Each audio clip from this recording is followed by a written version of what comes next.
കഴിഞ്ഞ ഏതാനും ദിവസങ്ങൾക്ക് മുമ്പ് ഞാനൊരു വീഡിയോ ചെയ്തിട്ടുണ്ടായിരുന്നു കൊനസ്റ്റോ കോളേജിൻ്റെ ഒരു ഇപ്പോഴത്തെ അവസ്ഥ എന്ന് പറഞ്ഞുകൊണ്ട്. അതായത് സാമ്പത്തികമായിട്ട് കോളേജ് വളരെയധികം ബുദ്ധിമുട്ടുകൾ നേരിടുകയാണ്. പ്രത്യേകിച്ച് ഇൻ്റർനാഷണൽ സ്റ്റുഡൻസിൻ്റെയൊക്കെ വരവ് കുറഞ്ഞതിന് ശേഷം കോളേജിലെ അധ്യാപകർക്ക് പോലും ശമ്പളം കൊടുക്കാനുള്ള തക്ക രീതിയിലുള്ള സാമ്പത്തികം ഇല്ല എന്നൊക്കെ പറഞ്ഞിട്ടുള്ളൊരു വീഡിയോ ചെയ്തിട്ടുണ്ടായിരുന്നു. എനിക്ക് തോന്നുന്നു കാനഡയിലുള്ള വേറെ ആരും അങ്ങനത്തെ ഒരു വീഡിയോ ചെയ്തിട്ട് പോലും ഇല്ലായിരുന്നു. എന്നാൽ ഇപ്പോൾ ഏറ്റവും ലേറ്റസ്റ്റായിട്ട് ഒരു ന്യൂസ് വന്നിരിക്കുകയാണ്. ഇൻ്റർനാഷണൽ സ്റ്റുഡൻസൊക്കെ ഇഷ്ടംപോലെ വന്നുകൊണ്ടിരുന്ന കാനഡയിലെ തന്നെ ഫേമസ് ആയിട്ടുള്ള ഒരു കോളേജ് ഇപ്പോൾ പൂട്ടിയിരിക്കുകയാണ്. അതോടുകൂടി ആ കോളേജിൻ്റെ അംഗീകാരം നഷ്ടപ്പെടുകയും ചെയ്തു. ആ കോളേജിലൊക്കെ പഠിച്ചിട്ടുള്ളവരുടെ ഭാവി ഇനി എന്ത്? അവരുടെ ഡിഗ്രി സർട്ടിഫിക്കറ്റ് കൊണ്ട് ഇനി ഒരു ജോലി കിട്ടുമോ, അതല്ലെങ്കിൽ കാനഡയിൽ ഒരു PR കിട്ടുമോ എന്നുള്ളത് ഇപ്പോൾ ഒരു ചോദ്യചിഹ്നമായിട്ട് നിൽക്കുകയാണ്. എല്ലാവർക്കും പുതിയൊരു വീഡിയോയിലേക്ക് സ്വാഗതം.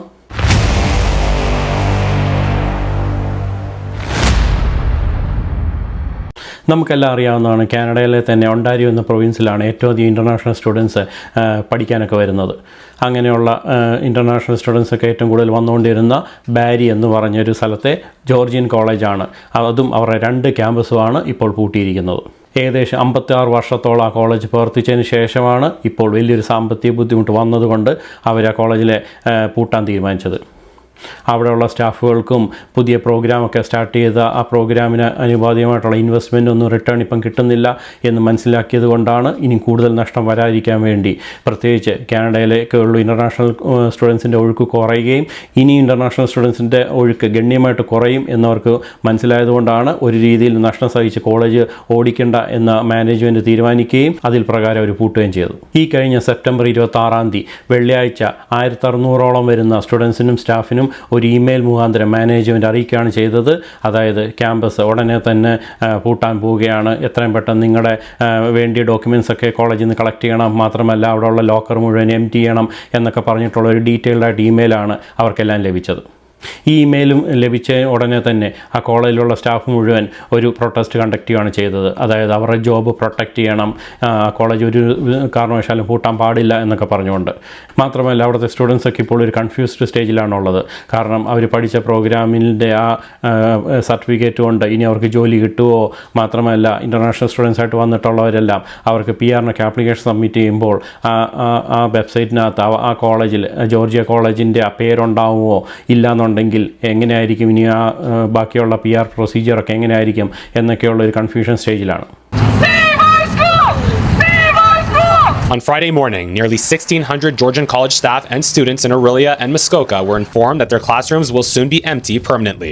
30 students in Muskoka, 1,310 in Orillia, and 230 support staff impacted. This is my home. These are my family. And it's just devastating to hear this morning that they're going to be closing the campus. Both staff and students faced with many questions. We don't know what to do. Like our program, like what's going to happen, where are we going? Like it's just, like it's a lot of nervousness. And no support staff to go to for answers because of the strike. We can't talk to them fully about what actions to take and how the move is going to look. We don't really know much information yet.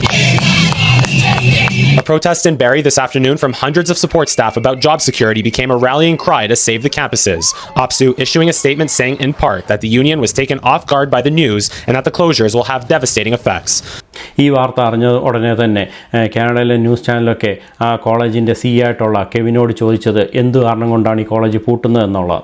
അന്നേരം അതിന് ഉത്തരമായിട്ട് അദ്ദേഹം പറഞ്ഞത് ഈ കോളേജിന് വലിയ രീതിയിലുള്ള കടബാധ്യതയുണ്ട്. കാരണം ഇൻ്റർനാഷണൽ സ്റ്റുഡൻസൊക്കെ ഒത്തിരി വരുമെന്ന് വിചാരിച്ച് വളരെയധികം ഇൻവെസ്റ്റ്മെൻറ്റ്, പ്രത്യേകിച്ച് പ്രോഗ്രാമിലൊക്കെ ആഡ് ചെയ്യുന്നതിലും അവരുടെ എക്യുപ്മെൻറ്റ്സ് കൂട്ടുന്നതിലും ഒത്തിരിയധികം ക്യാമ്പസ് അവർ എക്സ്ട്രാ കാശ് കൊടുത്ത് മേടിക്കുന്നതിൻ്റെ ഭാഗമായിട്ടൊക്കെ സ്റ്റാഫിനെ എക്സ്ട്രാ റിക്രൂട്ട് ചെയ്തതൊക്കെ രീതിയിൽ വളരെയധികം അവർക്ക് ചിലവ് വന്നിട്ടുണ്ട്. അതുകൊണ്ട് തന്നെ ആ കടമൊക്കെ വീട്ടാനായിട്ട് അവരുടെ ക്യാമ്പസ് വിറ്റാൽ മാത്രമേ ആ കടമൊക്കെ വീട്ടാൻ പറ്റത്തുള്ളൂ എന്നാണ്. When asked about the reasoning for the closures, college CEO Kevin Weaver cited continued financial challenges. The savings are about $23.5 million over the next 5 years. Plus, we will sell the campus assets, including the residents in Orillia, and that will also help us manage our cash flow during these difficult times. The announced closures in Orillia and Muskoka come 4 months after Georgian announced the pause of its South Georgian Bay campus in Collingwood. This is just making sure we can maximize the use of the footprint we do have while also managing our costs. The Orillia and Muskoka campuses will finish the academic year before closing their doors by the end of next summer. Programs will begin shifting to Barrie in May. We work with this amazing community to provide work opportunities for our students, and that is now going to be shifting to Barrie, and so it's going to hurt our community significantly. ഇപ്പോൾ ആ കോളേജിൽ പഠിച്ചുകൊണ്ടിരിക്കുന്ന വിദ്യാർത്ഥികൾക്ക് ആ academic year കഴിയുന്നിടം വരെ ആ class room അവർ conduct ചെയ്യുകയും ആ കോഴ്സ് കംപ്ലീറ്റ് ചെയ്യാനുള്ള പ്രവർത്തനങ്ങൾ അവർ ചെയ്യുമെന്ന് പറഞ്ഞിട്ടുണ്ട്. അതേപോലെ തന്നെ ഇനി ഒരു കാരണവശാലും ന്യൂ അഡ്മിഷനൊന്നും അവർ കൊടുക്കത്തില്ല എന്നും ഇതിൻ്റെ കൂടെ അവർ കൂട്ടിച്ചേർക്കുകയുണ്ടായി. ഇതുപോലത്തെ ബ്രേക്കിംഗ് ആയിട്ടുള്ള പല വാർത്തകളും ഞാൻ നിങ്ങളുടെ മുന്നിൽ എത്തിക്കാറുണ്ട്. കുറേ നാൾക്ക് മുമ്പ് 20,000 ഇൻ്റർനാഷണൽ സ്റ്റുഡൻസിനെ കാണുവാനില്ല എന്നൊരു വാർത്ത ആദ്യമായിട്ട് മലയാളത്തിൽ റിപ്പോർട്ട് ചെയ്ത് ഞാനായിരുന്നു. ഇതുപോലത്തെ ഇൻ്റർനാഷണൽ സ്റ്റുഡൻസിനെ സംബന്ധിക്കുന്ന എല്ലാ വാർത്തകളും അതേപോലെ തന്നെ കാനഡയിലെ ഇമിഗ്രേഷനെ സംബന്ധിക്കുന്ന എല്ലാ കാര്യങ്ങളും വരുന്ന മറയ്ക്ക് ഞാൻ നിങ്ങളെ അറിയിക്കുന്നതായിരിക്കും. പുതിയ വീഡിയോ ആയിട്ട് കാണുന്നിടം വരെ it's me AJ signing off. By.